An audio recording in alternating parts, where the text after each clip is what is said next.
Sa investigasyon, lumalabas dito na yung 200 milyong piso na na-recover, pati yung $1.2 million, ay is no longer accounted for. Hindi na nga po natagpuan kung saan napunta yung mga pera na yan.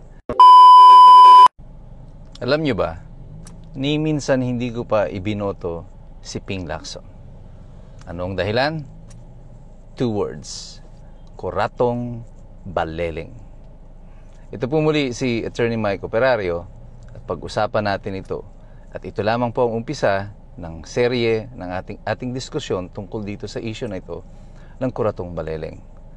Noon pong May 18, 1995, bumulaga po sa Pilipinas ang isang balita na nagkaroon di umano ng shootout sa flyover, pagbaba ng flyover dito sa Commonwealth Avenue, at 11 tao ang namatay.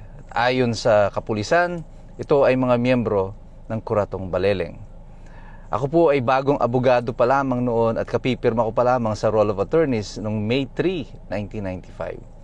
At pagkatapos ng 2 linggo, eto na, Kuratong Baleleng na. At ako'y bahagi na ng tanggapan ni Senator Rocco bilang isa sa kanyang mga abogado.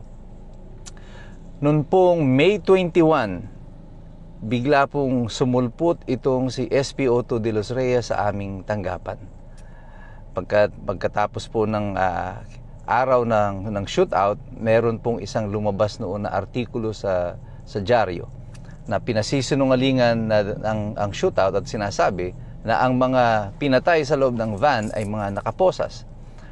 At nagkaroon lamang po ng linaw itong storya na to nang lumabas na po si SP Otto de los Reyes noong May 21, 2025. At nung sumunod na mga 1 linggo, 5 araw lang, May 26, sumulpot pa uli ang isa pang testigo na si Corazon de la Cruz na pinatotohanan niya ang lahat ng kwento ni SP Otto de los Reyes.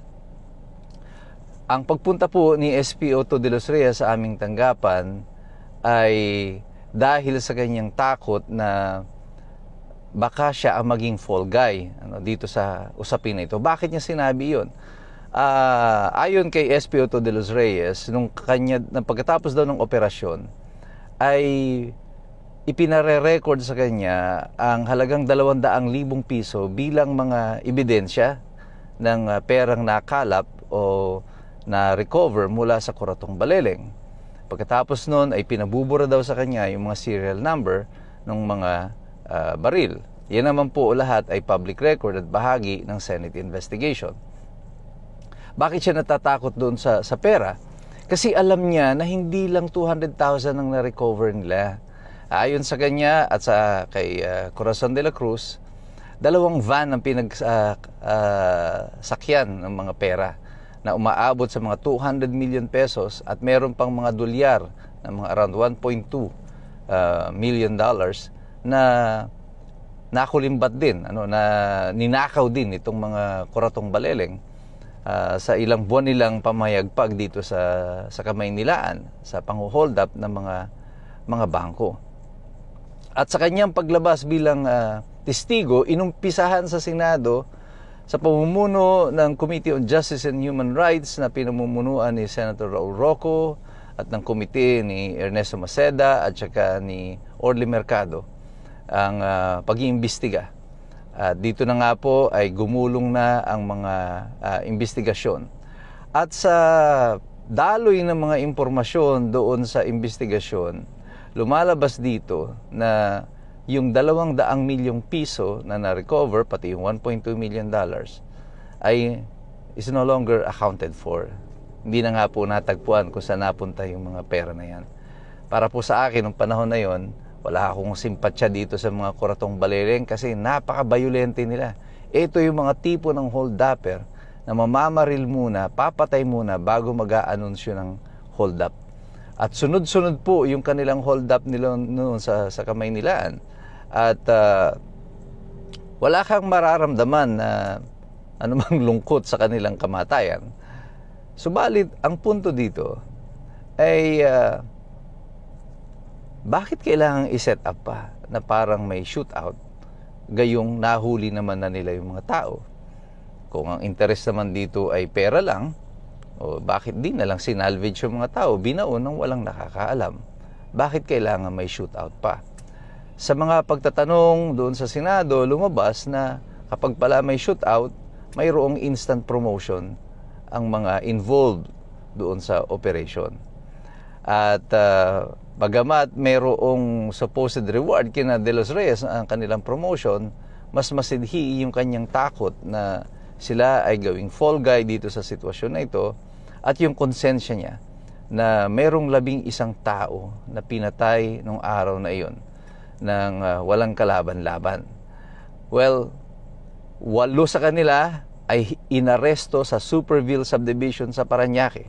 Ito yung talagang mga miyembro ng Kuratong Baleleng. 3 sa kanila ay hinuli sa hiwalay na operasyon at dinala na lamang sa Camp Crame ayon sa testimonya ni SP Otto de los Reyes at saka ni Corazon de la Cruz. Si Corazon po ay isang lalaki. Iyon lang po ang kanyang pangalan. Pero matapos ang ilang oras ng pagkakadetine sa Camp Crame, sinakay nila sa van yung mga tao at nag-proceed sila papunta dito sa Commonwealth at doon na nga nangyari ang putukan. At ayon kay SP Otto de los Reyes, talagang nakaposas yung mga tao at sila ay pinagbabaril in close range at walang shootout na naganap. At ito lamang po ang umpisa ng serye ng mga kasinungalingan na naganap doon sa Senado. At ikukwento ko pa sa inyo yung mga totoong nangyari doon sa investigasyon na yan sa Senado dito sa issue ng Kuratong Baleleng. Pero mayroong isang tao na ngayon ay hayag din at lutang na lutang dyan sa Senado na alam kung ano ang nangyari dito sa investigasyon ng Kuratong Baleleng, sapagkat siya ang unang tumayong abogado ni SP02 Eduardo de los Reyes. At yan ay si Kiko Pangilinan, na ngayon ay umuupo kasama ng mayorya, kasama ni Ping Lacson. Marami pong mga bagay pa tayong dapat malaman at ipapaalam ko sa inyo base sa aking personal na kaalaman sa kung ano ang nangyari dito sa Kuratong Baleleng at dito kay Ping Lacson. At ito yung mga dahilan kung bakit hindi ko siya kahit kailan iboboto bilang senador o anumang posisyon na kanyang tatakbuhin.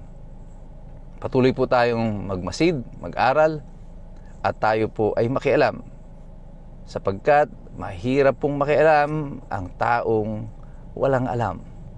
God bless you, God bless us all. Mabuhay ang Republika ng Pilipinas.